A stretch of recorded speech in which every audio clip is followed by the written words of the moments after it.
तो hello friends, आज मैं आपको बताने वाला हूँ डबल डेकर हम किस तरीके से सीपीयू रिवॉल्व करेंगे। और कितनी बार आपने देखा होगा कि सैमसंग में लोगो स्टक हो जाता है या चार्जिंग लोगो आया रहता है, तो उसको हम किस तरीके से करेंगे और डबल डेकर का प्रोसेस क्या है। सैमसंग का बहुत सारे लोग बोलते हैं सैमसंग का ना जो सिलेंडर होता है उसे क्लीन करने में बहुत बड़ी प्रॉब्लम होती है, सैमसंग के फोन ज्यादातर नहीं बनता है। तो यही सारे कॉन्सेप्ट आपको क्लियर करने वाला हूँ और मैं दिखाने वाला हूँ स्टेप बाय स्टेप कि हम डबल डेकर किस तरीके से सीपीयू रिवॉल्व करेंगे। तो सबसे पहले दिखाता हूँ कि फोन में प्रॉब्लम आ क्या रही है। ये हमारा आई चार्जर है, अभी चार्ज में लगाया हूँ ना, तो ये सिर्फ लोगो ही बनाएगा, लोगो से ज़्यादा आगे बढ़ेगा ही नहीं। और बहुत देर के बाद कितनी बार होता है कि फ़ोन चालू भी हो जाएगा तो सिर्फ सैमसंग पर अटक जाएगा। तो अगर आपके पास ऐसी प्रॉब्लम आए तो किस तरीके से सॉल्व करते हैं इस वीडियो में मैं बताने वाला हूँ। तो ये बोर्ड है, देख सकते हो, और बिल्कुल फ्रेश बोर्ड है, अभी तक अनटच है, कहीं से भी कोई भी काम नहीं हुआ। तो यहाँ पे रहता है इसका डबल डेकर, तो इसको हमें निकालना पड़ेगा और इसके नीचे हमारी सीपीयू और रैम लगी हुई है। जो लोग होते हैं ना डबल डेकर सीपीयू रिवॉल्व करते टाइम जो सबसे बड़ी गलती करते हैं वो क्या करते हैं, डबल डेकर है ना, तो सबसे पहले ग्लू कटिंग करते हैं। तो सबसे पहले ग्लू कटिंग नहीं करना, पहले आपको रैम को आप निकालना है, उसके बाद ग्लू कटिंग करके निकालना है। तो उससे प्रिंट डैमेज होने का बहुत कम चांस होता है। तो सबसे पहले मैं स्क्रैपर की मदद से इसका रैम उतार लेंगे।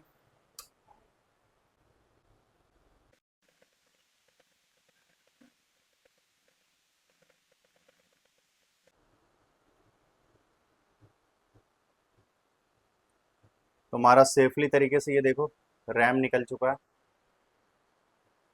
ये रैम निकल गया। अब हमारी बारी है जो सीपीयू की है।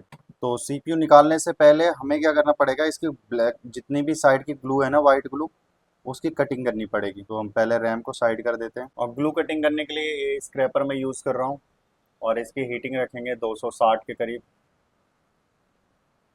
ये स्क्रैपर का एक फ़ायदा ये होता है ना, बिल्कुल कम से कम जगह में भी काम कर जाता है, क्योंकि यहाँ पे बहुत ज़्यादा देख रहे हो कम जगह है।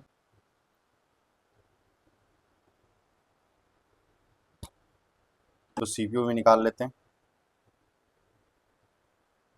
तो सीपीयू निकालने के लिए ना मेरे को जगह चाहिए स्क्रैपर डालने के लिए, तो मैं ये कैपेसिटर निकाल दूंगा और फिर वापस हम लगा देंगे, क्योंकि ये वोल्टेज वाली कैपेसिटर की लाइन है।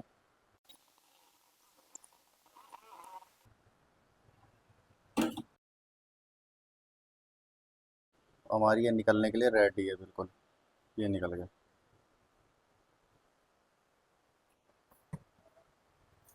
और इसमें ये कुछ निकले हुए दिख रहे होंगे, सबसे ज़्यादा जो एनसी निकलते हैं वो सैमसंग वाली आईसी में है। ये देखो आप, आपको ये बॉल दिख रहे होंगे ना, ये सारे के सारे एनसी हैं। तो बिल्कुल घबराना मत, फर्स्ट टाइम निकाल रहे हो तो एनसी बॉल होते हैं।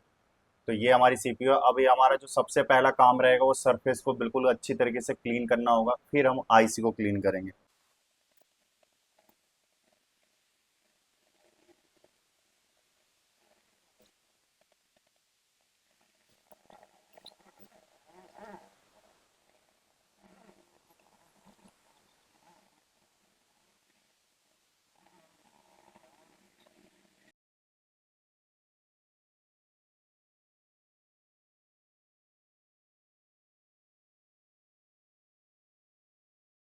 जिसको नहीं पता डबल डेकर बता देता हूँ। इस साइड हमारी मदरबोर्ड से चिपका हुआ रहता है और दूसरी साइड हमारे रैम से चिपका रहता है, मतलब एक सिंगल प्लेट रहती है, दोनों को टच करवाती है। और इसमें हार्ड इसलिए है क्योंकि जो इसके बॉल होते हैं ना, बहुत ज़्यादा हार्ड रहते हैं, साफ नहीं हो पाते। तो इसको सिलेंडर कहते हैं, हम आगे वाले हिस्से को ना हम सिलेंडर कहते हैं। सिलेंडर क्लीन करने का सबसे आसान तरीका ये है कि आप ये आयरन पे ना ऐसे बहुत सारा मेल्ट कर लो। ये देखो ये रख लो और इस पे ये जितने भी है ना, ये चारों तरफ इसको घुमाओगे ना, तो जो भी इसका एक्सटर्नल बॉल रहेगा, जो भी फालतू के बॉल थे, वो सारे ऑटोमेटिक साफ हो जाएंगे। तो मैं इस तरीके से घुमा रहा हूँ, आपको शायद कैमरे में ना दिख रहा हो उतनी अच्छी तरीके से।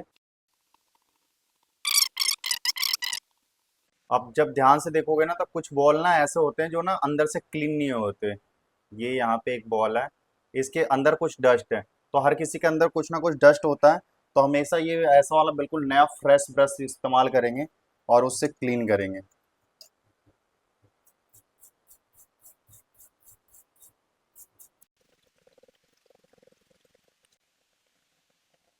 तो इसके सारे बॉल क्लीन हो गए सिवाय एक दो के छोड़ के। तो एक दो को तो हम मैनुअली भी कर सकते हैं, ज़्यादा को नहीं कर सकते। तो मैनुअली एक दो को का है तो उसको क्लीन कर लेते हैं।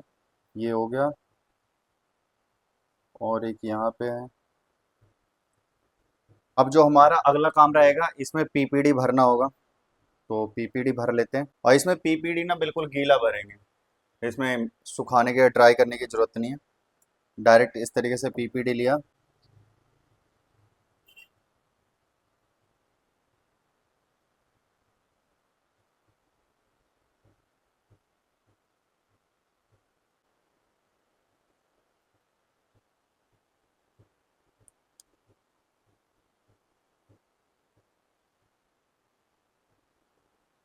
अब आप देखो तो ये पूरी तरीके अच्छी तरीके से पूरे बॉल भरे चले गए। अब हम इसको हीट मारेंगे।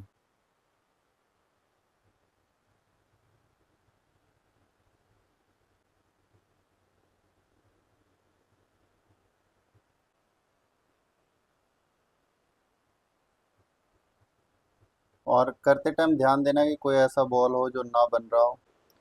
डबल डेकर वाले को इसको कहते हैं परफेक्ट रिवॉल्विंग। ये देखो, एक भी बॉल बड़ा नहीं है, बिल्कुल सेंटर में है। और इस साइड आपका है रैम, रिवॉल्व हुआ हो रखा है, जो कि सारे बॉल बने हुए हैं। आप ये देख सकते हो, ये रैम भी रिवॉल्व हो गया, तो इसके ऊपर रैम लगेगी। तो जहाँ जहाँ पे प्रिंट डैमेज हुए थे वहाँ पे हमने मास्किंग कर दिया है। जहाँ के शॉर्ट हो रहा था, इसके बहुत हल्के पैड होते हैं, तो इसलिए जहाँ पे भी लग रहा था डाउट था, वहाँ पे सब जगह मास्किंग कर दिया। और अब फाइनल जो हमारा काम है वो सीपीयू को बिठाना है। सीपीयू बिठाने से पहले हम हल्का सा पेस्ट लगा लेते हैं।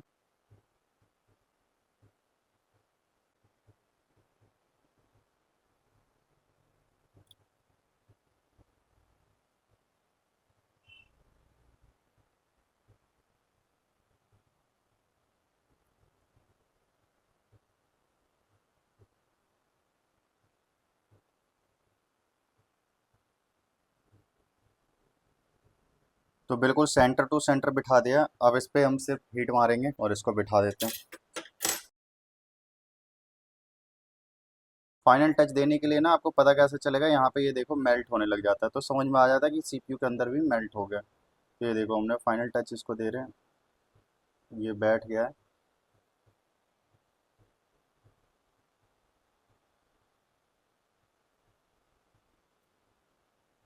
तो यहाँ तक तो बिल्कुल इजी है। अब यहाँ से आप सबको ना डर लगता होगा कि ये डबल डेकर है तो किस तरीके से बैठेगा, क्या होगा नहीं होगा, तो थोड़ी सी प्रॉब्लम सी होती है। और एक चीज़ मैं दिखाऊं, देखो रिवॉल्व करते टाइम क्या हुआ है, यहाँ पे ये जो छोटा वाला पॉइंट दिख रहा है ना आपको, इस पे जो एनसी वाले बॉल होते हैं ना वही लग गया। तो पहले हमें इसको निकालना पड़ेगा। छोटी छोटी गलतियों का ध्यान देना पड़ता है, वरना बाद में प्रॉब्लम हो जाती है। तो इस चीज़ को ना हमें निकालना पड़ेगा।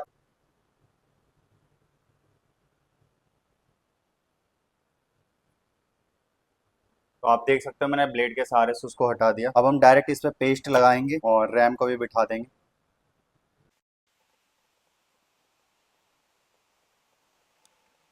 ये पेस्ट लगा देंगे। अब इसके बाद इसके ऊपर सिर्फ हमें रैम को रखना है और हीट मारना है। और रैम को रखते टाइम हमें किस चीज़ों का ध्यान देना है मैं आपको बताता हूँ। पहली चीज़ तो आपको डायरेक्शन याद रहना चाहिए, ऐसा नहीं कि डायरेक्शन भूल जाओ। जैसे इसमें तो चलो निशान है कि छोटा वाला इधर है, तो उसी तरीके से सेम टू सेम रख देंगे हम।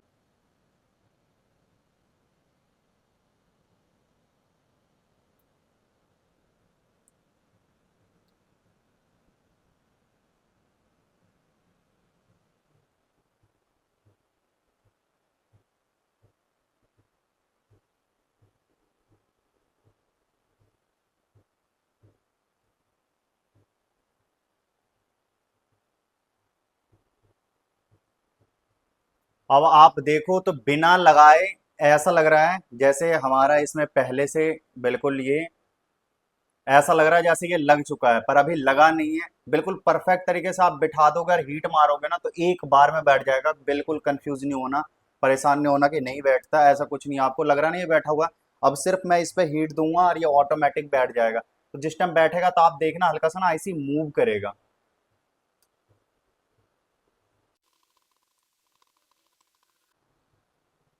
ये देखो आईसी मूव कर गई, ऑटोमेटिक अपनी जगह पे बैठ गई आईसी। अब हम क्या करेंगे, ये हमने निकाला था, हम वहीं पे लगा देंगे इसको। तो हमने जो कैपेसिटर निकाला था उसको भी लगा दिया, और रैम भी अपनी जगह पे मूव कर गया। बिल्कुल परफेक्ट चाहोगे ना कि आप हो जाए, तो सर के बाल इतना गैप कहीं ना कहीं रहता है, जब हम हीट मारते हैं तो अपनी जगह पे ऑटोमेटिक सेट हो जाता है। तो अब मदरबोर्ड को होने देते हैं थोड़ा सा ठंडा और आपको दिखाता हूँ कि फ़ोन अपना चालू हुआ है कि नहीं। तो ये देखो दोबारा से फ़ोन बनाने के बाद मैंने आई चार्जर लगा दिया है और इसकी बैटरी अभी थोड़ा सा ज़्यादा लो है, तो आपको दिखाऊँ इसकी कंडीशन। ये देखो पूरी तरीके से फ़ोन चालू हो गया है, देख रहे हो। और मदरबोर्ड भी आपको चेक करवा देता हूँ। कुछ लोग ऐसा होता है ना, कहते हैं कि भाई मदरबोर्ड चेंज कर दिया होगा, ऐसा कुछ नहीं होता। तो आपको बिना कट किए दिखाता हूँ मदरबोर्ड। आप ये देखो जितनी स्टील काटी थी वही है और पेस्ट वेस्ट लग रखा है। तो इस तरीके से रिपेयरिंग होती है। तो आपने देखा स्टेप बाय स्टेप मैंने बताया। और कुछ जगहों पे ऐसा हुआ होगा कि आपको लग रहा होगा कि यहाँ पे भैया आपने तुरंत रिवॉल्विंग मुझे नहीं दिखाया। तो रिवॉल्विंग के लिए ना एक पर्टिकुलर मैंने वीडियो बना रखी है और मेरे चैनल पे 2 वीडियो है, बेसिक्स भी बता रखा है, यूनिवर्सल से भी बता रखा है। तो वो वाली वीडियो मेरी जाके देख लो कि रिवॉल्विंग कैसे होती है। बस रिवॉल्विंग इसमें नहीं दिखाया गया, इसको इसका सिलेंडर कैसे क्लीन करते हैं वो बताया है मैंने, और किस तरीके से डबल डेकर बिठाते हैं ये भी बताया। और ये भी कुछ लोगों को कंफ्यूजन होता है ना, सैमसंग के फ़ोन हमेशा डेड ही हो जाते हैं। तो कभी कभार ऐसा होता है कि डेड हो जाता है, चालू नहीं होता, बट ऑलमोस्ट टाइम ये बन ही जाता है। बस थोड़ा सा इसमें ये है कि आप नॉर्मल सीपीयू लगाओगे तो 20 मिनट आधे घंटे में लग जाता है, इसमें कितनी बार होता है 1 से 1.5 घंटा लग जाता है। सबसे ज़्यादा इंपॉर्टेंट इसका जो काम है वो सिलेंडर क्लीन करना है। सिलेंडर का एक भी बॉल अगर जो सही तरीके से क्लीन नहीं हुआ या अंदर को टच नहीं हुआ तो फ़ोन चालू नहीं होगा। तो इसका मतलब ये मत समझना कि आपने सीपीयू गलत लगाया, बस आपसे सिलेंडर भरा नहीं जा रहा।